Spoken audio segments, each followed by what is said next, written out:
8. The Guptas and Vardhanas. ಅಧ್ಯಾಯ 8 ಗುಪ್ತರು ಮತ್ತು ವರ್ಧನರು.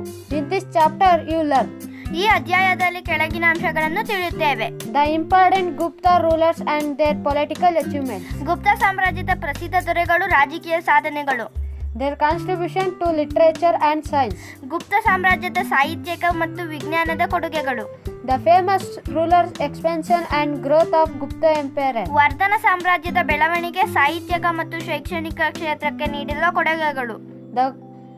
to know the extent of the Gupta Empire in the map of India. ಗುಪ್ತರ ಸಾಮ್ರಾಜ್ಯದ ವ್ಯಾಪ್ತಿಯನ್ನು ಭಾರತ ಭೂಪಟದಲ್ಲಿ ಗುರುತಿಸುವುದು. Let's see. ಬನ್ನಿ ನೋಡೋಣ.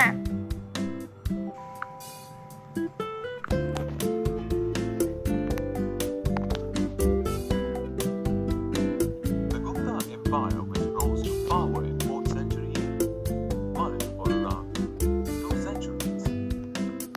However, around 6th century AD, the Gupta Empire became weak and started disintegrating.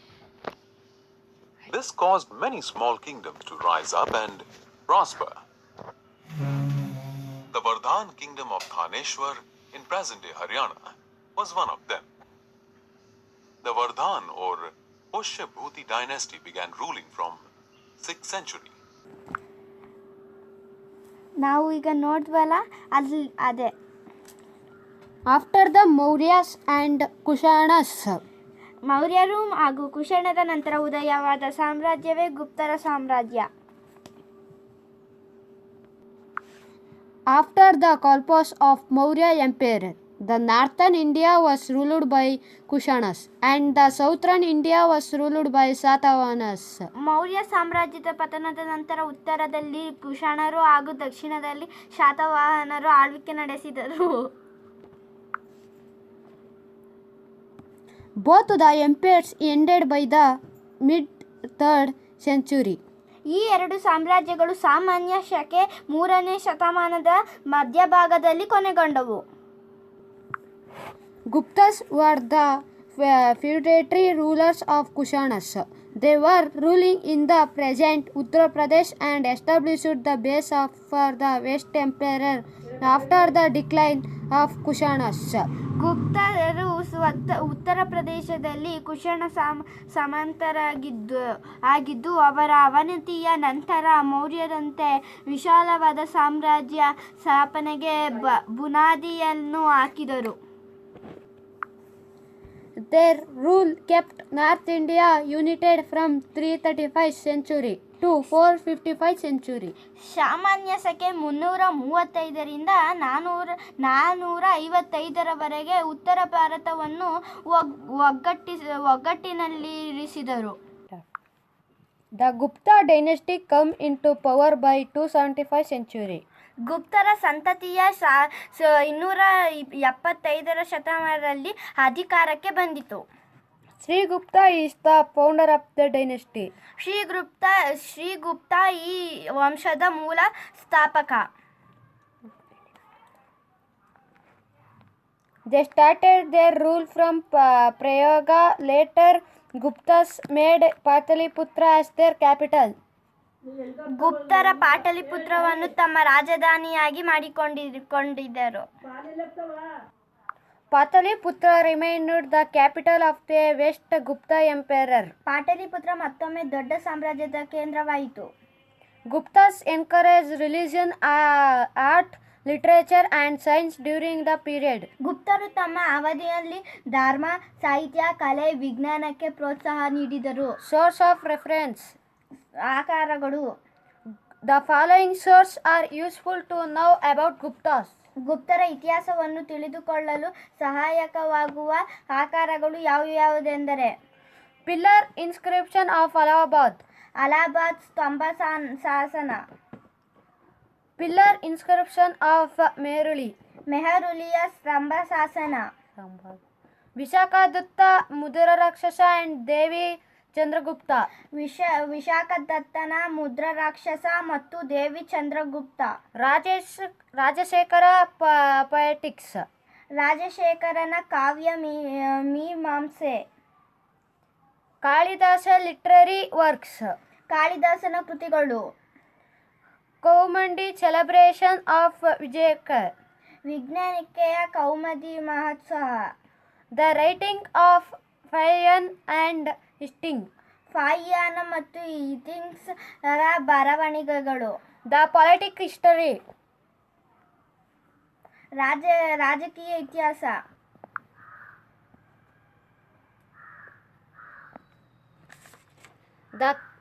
The kings played a major role in making a Gupta's politically strong. Chandragupta first is identified as the first historical person of Guptas. He married a Likhavi princess, Kumara Devi. This strengthened the status and power of Gupta. With the accidents of Chandragupta to throne in 319 to 20th century, the Gupta era started. ಗುಪ್ತರ ಮೊದಲ ಐತಿಹಾಸಿಕ ಪುರುಷನೆಂದು ಒಂದನೇ ಚಂದ್ರಗುಪ್ತನನ್ನು ಕರೆಯುತ್ತಾರೆ. ಈತ ಲಿಚ್ಛವಿ ರಾಜಕುಮಾರಿಯಾದ ಕುಮಾರ ದೇವಿಯನ್ನು ಮದುವೆಯಾದನು. ಇದರಿಂದ ಗುಪ್ತರ ಬಲ ಮತ್ತು ಪ್ರತಿಷ್ಠೆ ಹೆಚ್ಚಾಯಿತು. ಒಂದನೇ ಚಂದ್ರಗುಪ್ತನು ಶತಮಾನ 1920ರಲ್ಲಿ ಪಟ್ಟಾಕ್ಕೆ ಬಂದಾಗ ಗುಪ್ತ ಶಾಖೆ ಆರಂಭವಾಯಿತು. ಸಮುದ್ರಗುಪ್ತ After the Chandragupta ಚಂದ್ರಗುಪ್ತನ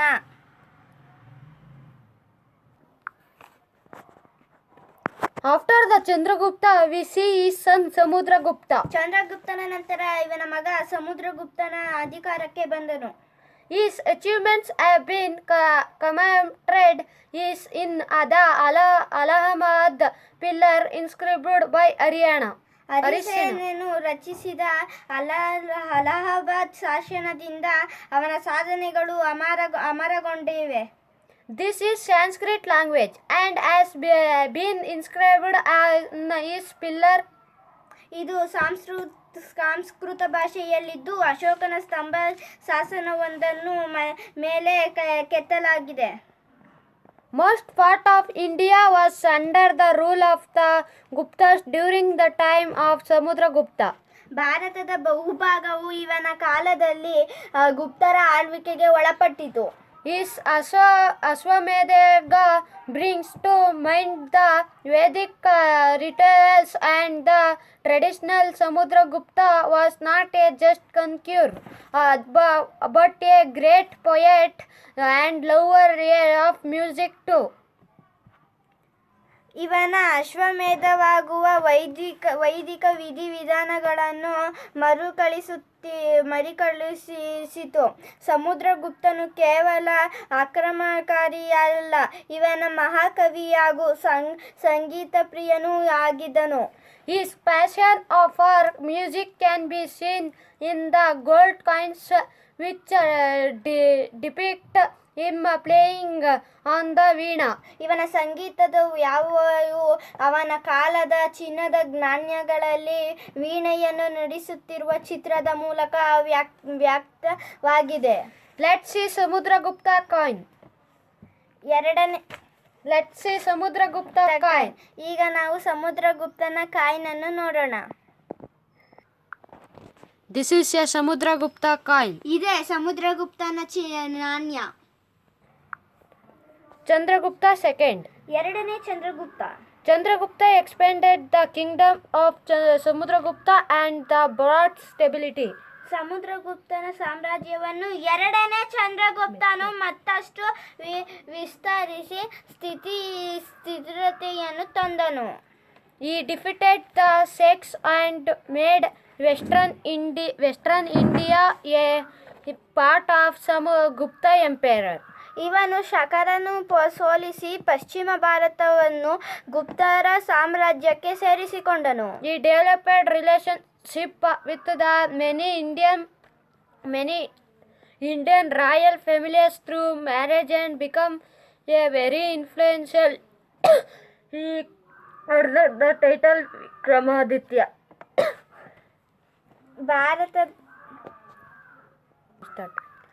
ಭಾರತದ ಅನೇಕ ರಾಜ ಮನೆತನಗಳೊಂದಿಗೆ ಈತನು ಮದುವೆ ಮೂಲಕ ಸಂಬಂಧವನ್ನು ಬೆಳೆಸಿ ಪ್ರಭಾವಿಯಾಗಿ ವಿಕ್ರಮಾದಿತ್ಯ ಬಿರುದನ್ನು ಪಡೆದನು.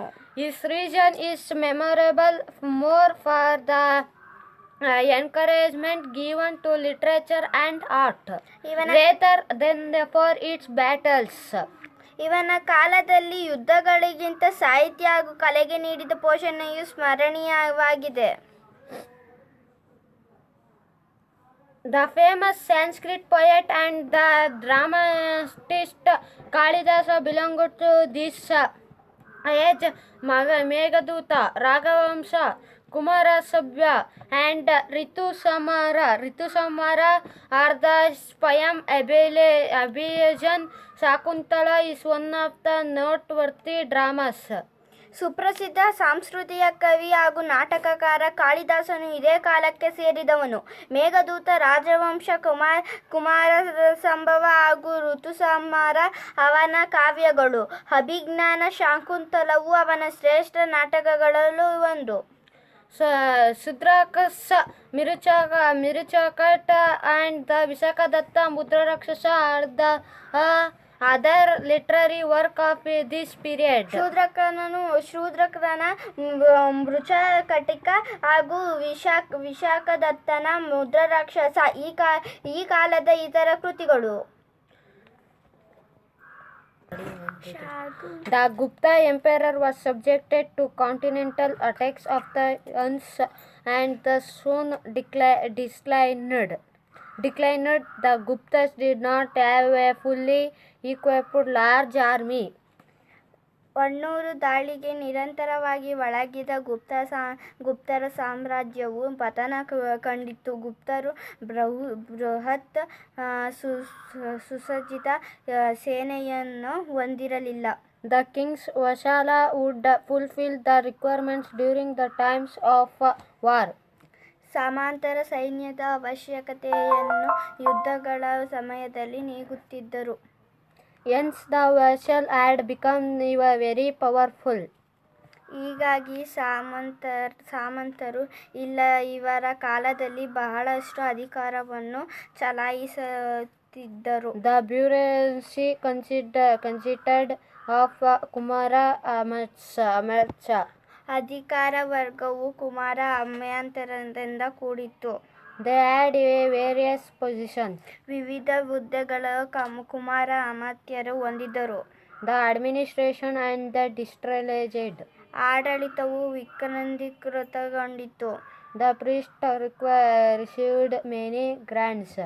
ಪೌರೋಹಿತರು ಅನೇಕ ದಾನ ದತ್ತಿಗಳನ್ನು ಪಡೆಯುತ್ತಿದ್ದರು. They would be granted many villages. ಭೂಧನವಾಗಿ ಅನೇಕ ಹಳ್ಳಿಗಳನ್ನು ಒಳಗೊಂಡ ಹಾಗೆ ಇವರುಗಳು ನೀಡಲಾಗುತ್ತಿತ್ತು. Many temples development due to this. ಅನೇಕ ದೇವಾಲಯಗಳು ಇದರಿಂದ ಅಭಿವೃದ್ಧಿಯನ್ನು ಕಂಡವು. Their areas not only enjoyed financial and the administrative concession but also become independent in all matters. ಇಂತಹ ಪ್ರದೇಶಗಳು ಅನೇಕ ಆರ್ಥಿಕ ಹಾಗೂ ಆಡಳಿತಾತ್ಮಕ ವಿನಾಯಿತಿಗಳನ್ನು ಪಡೆದುದಲ್ಲದೆ ಎಲ್ಲ ವ್ಯವಹಾರದಲ್ಲಿಯೂ ಸ್ವತಂತ್ರ ಪ್ರದೇಶಗಳಾದವು. However, over a period of time, the inabilities farmers origins begins to the controlled by the landlords. ಕ್ರಮೇಣವಾಗಿ ಆ ನಿವಾಸಿಗಳು ಕುಶಲಕರ್ಮಿಗಳು ಭೂಮಾಲೀಕರು ಕಟ್ಟುಪಾಡಿಗೆ ಅಧೀನರಾದರು. In this way, society grew more and more complex. ಹೀಗೆ ಸಾಮ್ರಾಜ್ಯವು ಸಂಕೀರ್ಣ ಹಾದಿಯತ್ತ ಸಾಗಿತು. During this period, the trade that the Guptas had with the Westerns collapsed concurrently. Their economic system suffered. The restraints imposed on their empire obstructed their internal trade too. Trade was limited to villages. The collapse of their trade led to the decline of the city centers. Pataliputra got reduced to the size of the villages. ಈ ಕಾಲದಲ್ಲಿ ಪಾಶ್ಚಿಮಾತ್ಯರೊಂದಿಗೆ ಗುಪ್ತರಿಗಿದ್ದ ವ್ಯಾಪಾರ ಕುಸಿಯಿತು. ಇದರಿಂದಾಗಿ ಗುಪ್ತರ ಆರ್ಥಿಕ ವ್ಯವಸ್ಥೆ ಕುಂಠಿತಗೊಂಡಿತು. ಸಾಮ್ರಾಜ್ಯದ ಮೇಲೆ ಹೇರಲಾದ ನಿರ್ಬಂಧಗಳು ಆಂತರಿಕ ವ್ಯಾಪಾರವನ್ನು ಸಹ ಸ್ಥಗಿತಗೊಳಿಸಿತು. ವ್ಯಾಪಾರವು ಈಗ ಗ್ರಾಮಗಳಿಗೆ ಸೀಮಿತಗೊಂಡಿತು. ವ್ಯಾಪಾರಗಳಲ್ಲಿ ಕಂಡ ಕುಸಿತವು ನಗರ ಕೇಂದ್ರಗಳ ಅವನತಿಗೆ ಕಾರಣವಾಯಿತು. ಈ ಸಂದರ್ಭದಲ್ಲಿ ಪಾಟಲಿಪುತ್ರವು ಕೇವಲ ಒಂದು ಗ್ರಾಮವಾಗಿ ಬದಲಾಯಿತು. The period witnessed great heights in the creation of various civilization and the religion texts like the Puranas and the Dharmastra, Varamari, Bhaskara, Aryabhata, Charaka and the Surashtra were the great scientists of the time. Varahamihira, Bhaskara and the Aryabhata made a significant contributions to the study of astrology, astronomy and the mathematics. Charaka wrote the Charaka Samiti. Surashtra wrote a Surashtra Samiti which dealt with the surgery. ಭಕ್ತಿಯನ್ನು ಆಧರಿಸಿದ ವಿವಿಧ ಧರ್ಮಗ್ರಂಥಗಳಾದ ಧರ್ಮಶಾಸ್ತ್ರಗಳು ಹಾಗೂ ಪುರಾಣಗಳು ಸೃಷ್ಟಿಯ ಪೂರ್ವಕಾಲವಿದು. ವರಮಹಿರ, ಭಾಸ್ಕರ, ಆರ್ಯಭಟ, ಚರಕ ಹಾಗೂ ಸುಶ್ರುತ ಈ ಕಾಲದ ಶ್ರೇಷ್ಠ ವಿಜ್ಞಾನಿಗಳು. ವರಮಹಿರ, ಭಾಸ್ಕರ ಮತ್ತು ಆರ್ಯಭಟ ಜ್ಯೋತಿಷ್ಯಶಾಸ್ತ್ರ, ಖಗೋಳ ಹಾಗೂ ಗಣಿತ ಅಧ್ಯಯನಕ್ಕೆ ಮಹತ್ವದ ಕೊಡುಗೆಯನ್ನು ನೀಡಿದವರು. ಚರಕ ಹಾಗೂ ಸುಶ್ರುತರು ವೈದ್ಯಕೀಯ ಅಧ್ಯಯನವನ್ನು ಮಾಡಿದರು. ಚರಕನು ಚರಕ ಸಮಿತಿಯನ್ನು ರಚಿಸಿದನು. ಸುಶ್ರುತನು ಶಸ್ತ್ರಚಿಕಿತ್ಸೆಯನ್ನು ಕುರಿತಾದ ಸುಶ್ರುತ ಸಂಹಿತೆಯನ್ನು ರಚಿಸಿದನು. The Vardhanas, The Gupta Empire, which had the flourished of 2nd century, disintegrated around the 6th century. Many small kingdoms sprang up at this time. The kingdom of the Vardhanas was one of them. They ruled from the Tanishwars in 6th century. Some copper inscription, Banas, Harsacharita and the Chinese traveler Yu Yin Tezing writing it through of the light upon this period. 2 ಶತಮಾನಗಳ ಕಾಲ ರಾಜ್ಯವನ್ನಾಳಿದ ಗುಪ್ತರ ಸಾಮ್ರಾಜ್ಯವು ಸುಮಾರು 6ನೇ ಶತಮಾನದ ವೇಳೆಗೆ ವಿಘಟನೆಯನ್ನು ಕಂಡಿತು. ಅನೇಕ ಪುಟ್ಟರಾಜ್ಯಗಳು ಈ ಸಂದರ್ಭದಲ್ಲಿ ಹುಟ್ಟಿಕೊಂಡವು. ಅವುಗಳಲ್ಲಿ ವರ್ಧನರ ರಾಜ್ಯವೂ ಒಂದು. ಇವರು 6ನೇ ಶತಮಾನದಲ್ಲಿ ತಾಣೇಶ್ವರದಿಂದ ರಾಜ್ಯವನ್ನಾಳಿದರು. ಕೆಲವು ಶಾಸನಗಳು, ಬಾಣನ ಹರ್ಷಚರಿತ್ರೆ ಹಾಗೂ ಚೀನಾದ ನಿವಾಸಿ ಹುಯೆನ್ಸಾಂಗ್ನ ಬರವಣಿಗೆಗಳು ಈ ಕಾಲದ ಬಗ್ಗೆ ಬೆಳಕನ್ನು ಚೆಲ್ಲುತ್ತವೆ. Pushyabhuti is the founder of the dynasty. Prabhakara Vardhana and the Harshavardhana are the prominent kings of the dynasty. After the death of his father Prabhakara Vardhana and his brother Rajavardhana, Harsha became the kings of the Tanishwar.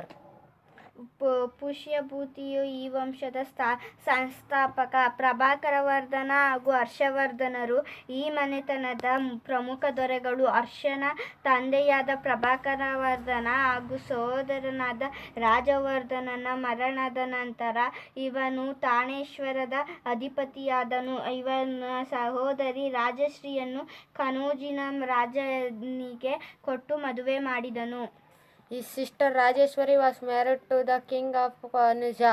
When the king of Bengal Sanka killed the king of Kanuja, Harsha captured the Kanija and attacked the king of the Bengal. Bengal was the Magadha came under his rule, but he could not advance behind the Narmada river in south. The Kannada king of the Chalukyas, Pulikesi II, halted his progress and forced him to go back. These achievements of Pulakesi and the been immortalized in the Panegyric Prakriti written by the court of poet Ravi Kiriti. He has expressed the exultation of the king Harsha, joy at the dread upon the account of his defeat. ಬಂಗಾಳದ ದೊರೆಯಾದ ಶಶಾಂಕನು ಕನೋಜಿನ ದೊರೆಯನ್ನು ಕೊಂದ ನಂತರ ಹರ್ಷನು ಕನೋಜನು ವಶಪಡಿಸಿಕೊಂಡನು. ಬಂಗಾಳದ ರಾಜನ ಮೇಲೆ ದಂಡೆತ್ತಿಯೋದನು. ಬಂಗಾಳ ಹಾಗೂ ಮಗಧ ಇವನ ಆಳ್ವಿಕೆಗೆ ಒಳಪಟ್ಟವು. ಆದರೆ ದಕ್ಷಿಣದಲ್ಲಿ ನರ್ಮದಾ ನದಿಯನ್ನು ದಾಟಲು ಅವನಿಗೆ ಸಾಧ್ಯವಾಗಲಿಲ್ಲ. ಚಾಲುಕ್ಯರು ಕನ್ನಡದ ದೊರೆ ಎರಡನೇ ಪುಲಿಕೇಶಿಯು ಇವನ ಅತಿಕ್ರಮಣವನ್ನು ಅಲ್ಲಿಯೇ ತಡೆದನು. ಹರ್ಷವರ್ಧನನು ಈ ಮೂಲಕ ಪುಲಿಕೇಶಿಯು ಹಿಮ್ಮೆಟ್ಟಿಸಿದನು. ಇವನು ಈ ಸಾಧನೆಯು ಪುಲಿಕೇಶಿಯ ಆಸ್ಥಾನ ಕವಿಯಾದ ರವಿಕೀರ್ತಿಯು ರಚಿಸಿದ ಪ್ರಶಸ್ತಿಯೊಂದರ ವಿವರಣೆಯಲ್ಲಿ ವ್ಯಕ್ತವಾಗಿದೆ. ಪುಲಕಿಯು ವಿರುದ್ಧ ಪರಾಭವಗೊಂಡ ಹರ್ಷವನ್ನು ಹಿಂಗಿಸಿತೆಂದು ಅತ್ಯುನ್ನತ ರಾಜನೀಯವಾಗಿ ರವಿಕೀರ್ತಿಯು ವ್ಯಕ್ತಪಡಿಸಿದನು. ರಾಜನ ಆಳ್ವಿಕೆಯಲ್ಲಿ ಮಂತ್ರಿಮಂಡಲವು ಸಹಕರಿಸಿತು. ಮಹಾಸಂಧಿ ವಿಗ್ರಹ ಅನುಸಂಧಾನಗಳನ್ನು ಮಾಡುವವ ಮಹಾಬಲಾಧಿಕೃತಿ ಮಹಾಸೇನಾಪತಿ ಭೋಗ್ಪತಿ ಕಂದಾಯ ಅಧಿಕಾರಿ ದೂತ ಮುಂತಾದವರಿಂದ ಅಧಿಕಾರ ವರ್ಗವು ಕೂಡಿತ್ತು. ರಾಜ್ಯವು ಪ್ರಾಂತ್ಯಗಳಾಗಿ ವಿಂಗಡಿಸಲ್ಪಟ್ಟಿತು.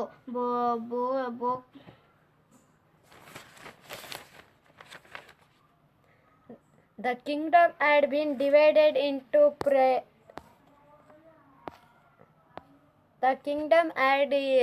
divided into provinces. Land tax was the major source of income, and the kingdom feudatory chiefs paid tributes to the king. The king gave them land grants, and in return go to the help of their armies. When the kings become the weak and the feudatory chiefs become the independent. ಭೂಕಂದಾಯವು ರಾಜ್ಯದ ಮುಖ್ಯ ಆದಾಯವಾಗಿತ್ತು. ಸಾಮಂತ ರಾಜರುಗಳು ಇವನಿಗೆ ಕಪ್ಪವನ್ನು ಕೊಡುತ್ತಿದ್ದರು. ರಾಜನು ಇವರಿಗೆ ಭೂಮಿಯನ್ನು ಕೊಡುಗೆಯಾಗಿ ಕೊಟ್ಟು ಪ್ರತಿಯಾಗಿ ಸೈನ್ಯದ ಸಹಾಯವನ್ನು ಪಡೆಯುತ್ತಿದ್ದನು. ಅರಸನು ದುರ್ಬಲಗೊಂಡಾಗ ಸಾಮಂತರು ಸ್ವತಂತ್ರವಾದರು. Land grants were given to other communities and the religious people as well. Harsha gave the prominence and the Buddhism. We get details of the popularity of the Buddhism from the E.T.U.N. Tesing writing the Buddhist Nagaland University. He was full of the activity during the period it enjoyed the royal patronage.